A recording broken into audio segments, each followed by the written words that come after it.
자, 우리 새로운 과로 이제 시작합니다.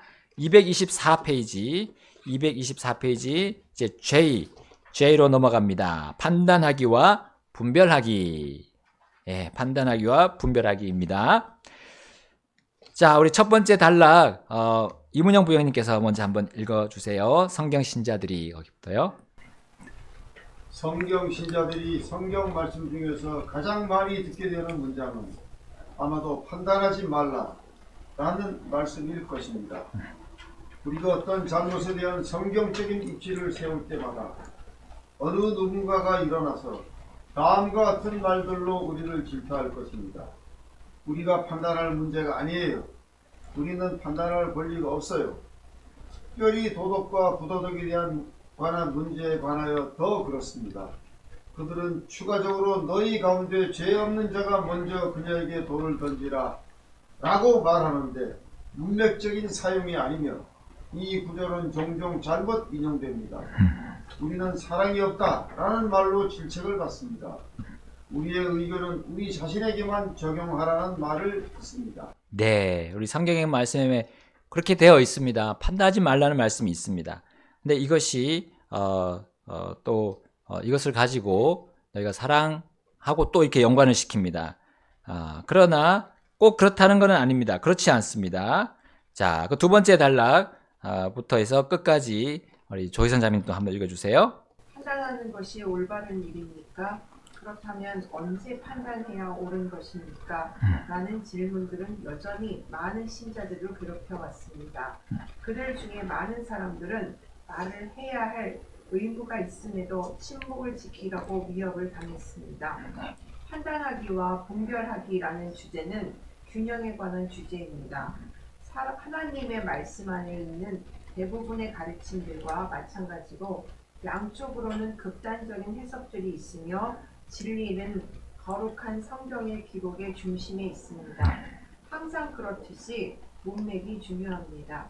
성경 신자들을 대적하여 마태복음 7장 1절과 요한복음 8장 7절의 특정 부분만 판단하는 태도로 인용하는 사람들은 그 성경 구절들이 가르치는 바에 정반대의 주장을 하기 위해서 바로 그 성경 구절을 효과적으로 사용합니다. 그리스도인이 다양한 문제들 또는 사람들에 대해서 판단할 자격이 없다는 생각은 어리석은 것입니다. 다음의 경우들이 그것들을 보여줍니다. 예, 저기 마태복음 7장 1절과 요한복음 8장 7절 이렇게 되어 있습니다. 판단하지 말라 이로써 너희가 판단을 받지 아니하리라 했고요. 또 8장 7절에 이에 그들이 계속 그분께 물으니 그분께서 일어나 그들에게 이르시되 너희 중에 죄 없는 자가 먼저 그녀에게 돌을 던지라 하시더라. 다 예수님께서 하신 말씀입니다. 근데 이것을 그냥 여기만 요 말씀만 탁 떼가지고 판단하지 말라, 무조건 판단하지 말라는 거죠. 그렇게 하면 안 된다는 겁니다. 성경은 그렇게 가르치지 않는다는 말입니다. 문맥을 우리가 봐야 된다는 거죠. 그리고 그 다음에 균형을 봐야 된다라고 여기서 강조하고 있습니다. 자, 그럼 우리 그 경우들 한번 들어가서 볼까요? 누가복음 7장 43절. 자, 예수님께서 시몬에게 질문을 했는데 거기에 대해서 잘 대답했습니다. 그리고 예수님께서 시몬이 어떻게 판단했기 때문에 우리는 다른 판단할 수 있는 경우가 있다라고 하는 거죠. 자, 어떻게 판단했다고요? 옳게 판단했다. 예수님께서 너가 옳게 판단했다. 우리가 판단할 수 있는 그런 또 여지가 충분히 있습니다. 자, 그 다음에 우리 고린도전서 5장 3절을 한번 볼까요? 자, 우리 바울이 또 고린도 교회에게 이렇게 말했습니다. 몸은 떨어져 있지만, 몸은 떠나 있지만 판단할 수 있다라고 말했습니다. 그래서 몸으로는 떠나 있으면서도 판단한 것을 우리는 읽습니다. 자, 세 번째, 바울은 고린도 교회 성도들에게 내가 뭐 하는 것을 판단하라 라고 도전하였습니다. 자, 고린도전서 10장 15절 내가 뭐 하는 것을 판단하고요? 말하는 것을 판단하라 했습니다.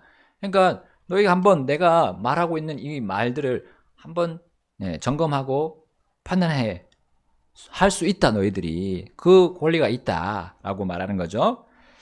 자, 그러면서 이제 고린도 교회가 하나님의 진리를 놓고 이제 토론, 어떻게 보면 변론 하자는 겁니다. 그러면서 우리가 진리로 나아가자라는 그런 도전을 바울이 하고 있는 것이죠. 자, 그 다음에 고린도전서 2장 15절. 자, 여기 보시면 속한 사람, 뭐에 속한 사람이 되는데 이걸 좀 바꿔서 뭐적인 사람 이렇게 바꿔야겠어요. 그래서 뭐적인 사람은 무엇을 판단합니까? 예, 영적인 사람은 모든 것을 판단한다 했어요. 자, 우리가 성령님과 함께 동행하고 성령 충만한 가운데서는 성령님이 모든 것을 판단할 수 있기 때문에 우리도 그렇게 할 수 있다는 것을 바울이 말하고 있습니다. 그래서 바울은 고린도 교회의 문제들을 판단할 수 있었습니다. 진단하고 그들을 바르게 이끌어주는 그 일을 위해서 할 수가 있었습니다. 자, 넘어가서요. 이제 225페이지.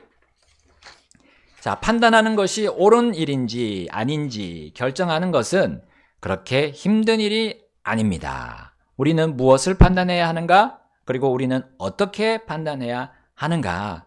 이것들이 바로 이 과에서 다루고 있는 문제들입니다. 자, 우리가 판단할 수 있는데 그 판단할 수 있는 원리들을 이제 한번 살펴보겠습니다. 자, 오사모님 거기 첫 번째 단락 한번 읽어주십시오. 판단하다. 판단하다라는 동사는 그리스어 크리노에서 번역된 단어입니다. 크리노에서 영어 단어 크리틱, 비평가, 크리티사이즈, 비난하다, 크라이시스, 위기 등의 단어들이 유래했습니다. 이 단어의 의미는 그 강도에 따라서 성경에서 다르게 사용되었는데 분별하다에서부터 저주하다에 이르기까지 다양합니다. 다시 말해서 판단하는 일에는 다양한 형태가 있고 좋은 판단과 좋지 않은 판단들이 있다는 것입니다. 예, 그래서 영어 우리 형제 성경에 영어 judge나 뭐 judgment 이런 말 많이 나오잖아요. 그 안에 이렇게 숨은 의미들이 들어 있다는 겁니다. 그래 헬라어 원어상으로. 그래서 우리가 그것을 어떻게 찾냐? 그래서 이제 아까 나온 문맥적으로 찾고요. 우리가 하나님의 말씀의 균형, 서로 모순되지 않는 그 균형을 가지고 우리가 해석할 수 있고 우리가 그것을 가지고 판단하는 그런 방법들을 원리들을 배울 수 있다는 겁니다. 자, 거기 보니까 비평가, 뭐 크리틱, 그다음에 크리티사이즈 비난하는 거, 또 뭐 크라이시스 해서 위기 이런 거 이런 단어들에서 유래했기 때문에 우리가 거기서 잘 분별을 문맥 안에서 우리가 분별할 수 있다는 겁니다. 자, 이 구절에서 주님은 올바른 판단과 그릇된 판단에 대해 말씀하고 계십니다. 그렇죠? 자, 거기 한번 채워볼까요? 외모에 따라 판단하지 말고, 외모에 따라 판단하지 말고. 자, 그런데 판단할 수 있는 조건, 의로운 판단으로 판단하라 했습니다. 자, 그러니까 외모에 따라서 우리 사람의 겉모습에 따라서 판단하게 되면 잘못 판단할 수 있다는 겁니다. 그래서 하나님께서 정해주신 그 방법대로 그것이 의로운 거죠. 그 의로움대로 우리가 판단할 수 있다라고 합니다. 자, 중요한 질문은 이것입니다. 다 같이 우리 굵은 글씨 다 같이 읽어볼까요? 시작. 그렇다면 우리가 어떻게 올바르게 판단할 수 있습니까? 자, 정답. 다음의 원리들을 관찰하십시오. 그래서 오늘은 A번까지 하겠습니다. 자, A. 올바른 동기의 원리를 한번 보겠습니다. 마태복음 7장 1절부터 5절까지. 예. 자, 이게 예수님께서 산에서 하신 설교, 그것에 이제 이어서 나오는 부분입니다.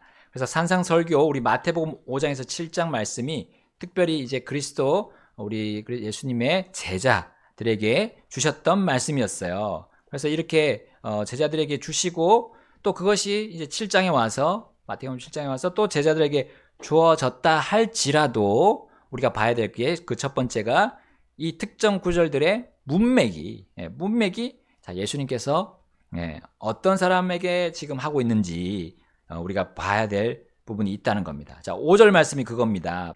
자, 그들이 잘못 판단하는 것이 여기 들어 있습니다. 자, 여기 그 태도가 어떤적인 판단에 대해서 언급하고 있는지 보여주고 있죠. 자, 어떤적인 판단? 위선적인 판단에 대해 예수님께서 언급하고 있습니다. 예. 이제 이것이 올바르지 않는 동기로 판단하는 것이죠. 우리가 위선을 가지고는 판단할 수 없다. 그러나 위선을 빼면 우리가 판단할 수 있다는 것을 또 반대적으로 얘기해 주고 있습니다. 자, 이 위선이란 말, 히포크릿이라는 이 단어는 고대 그리스의 그 연극 무대에서 연기자가 얼굴을 마스크로 가린 채 자, 원래 맡은 역과 또 다른 역까지도 연기할 때 그렇게 쓰고 연기하는 그 연기자를 지칭하는 단어였다고 합니다. 그래서 뭐 두 얼굴의 사람이라는 그런 말이 있고요. 또 어떤 분은 뭐 천의 얼굴을 가졌다. 뭐 그런 말도 쓰잖아요. 그래서 이런 가면, 마스크로 가린 그 연기자를 의미한다고 합니다.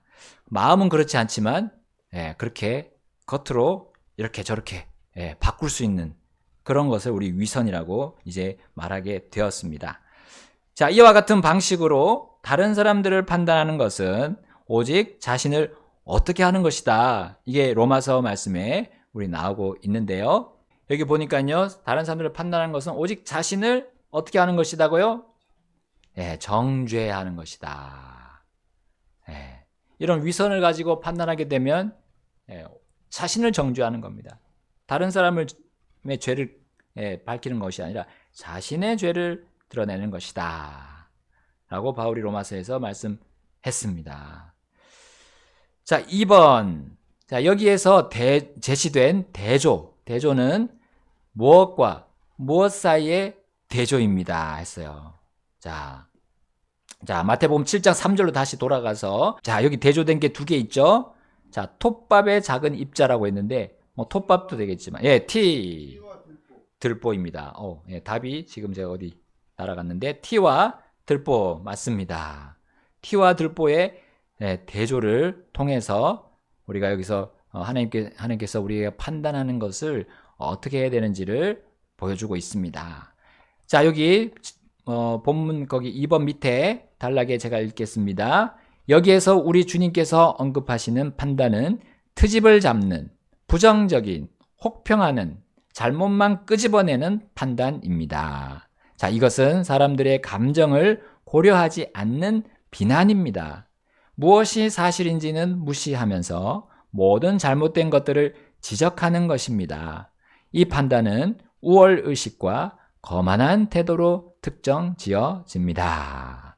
그러니까 내가 나를 드러내 보이고, 다른 사람에게 나의 다른 사람 보지 못하는 뭐 어떤 그거를 자랑하는 그런 것으로 연결된다는 것이죠.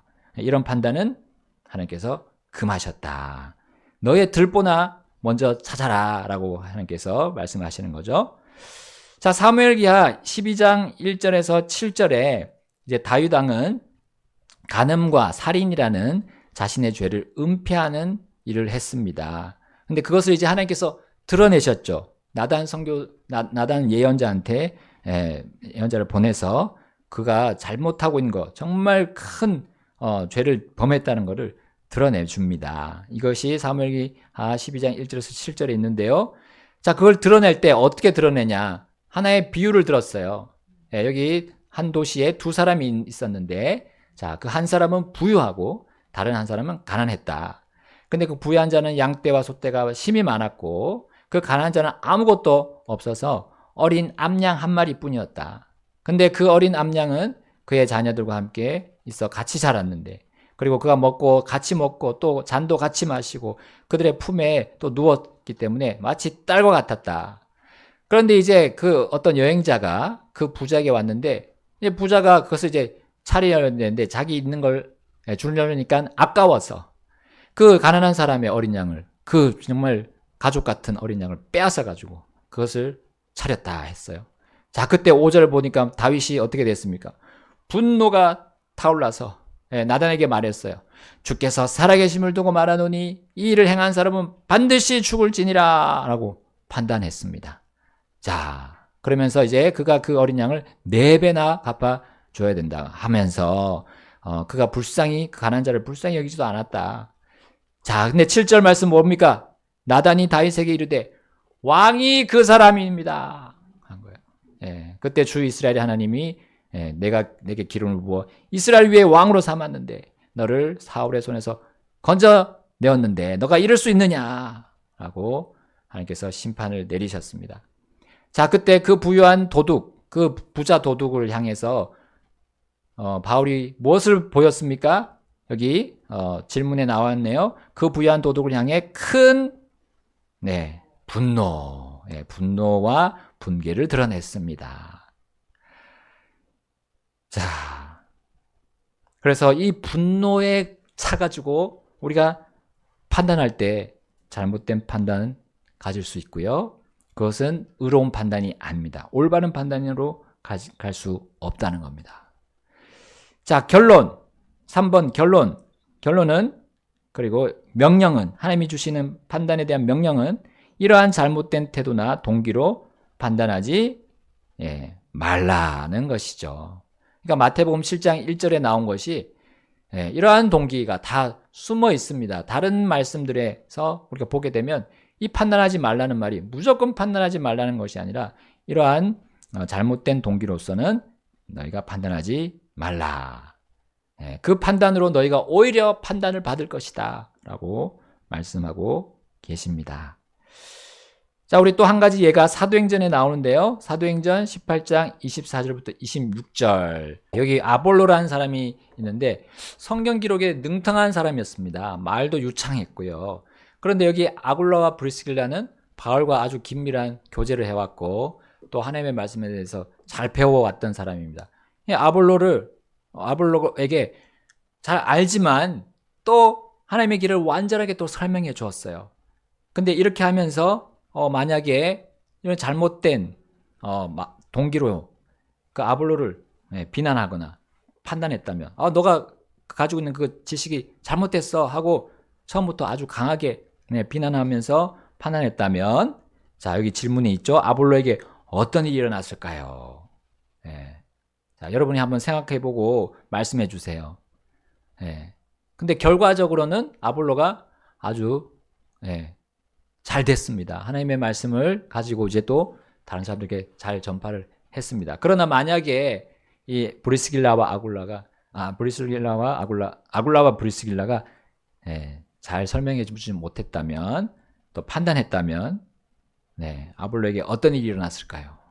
자, 그래서 그 다음 구절이 뭐 그런 답이 되겠습니다. 자, 로마서 14장 10절과 13절인데요. 자, 무엇이 되지 말고 디딤돌이 되라 했습니다.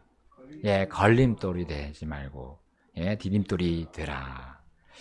자, 그러니까 아볼로를 막 판단하고 비판했다면 아볼로가 힝 하고 이제 잘 교제하지 않고 아굴라와 브리스길라와 교제하지 않고 떠났을 것입니다. 그리고 하나님께서 사용할 수 있는 그러한 그릇이 되지 못했을 겁니다. 그러니까 걸림돌이 될 수 있었다는 거죠. 근데 우리가 잘 판단하는 거, 또 하나님의 말씀 안에서 우리가 하나님이 주신 올바른 동기로 판단한다면 그 사람을 일으킬 수 있는 디딤돌이 될 수 있다는 것입니다.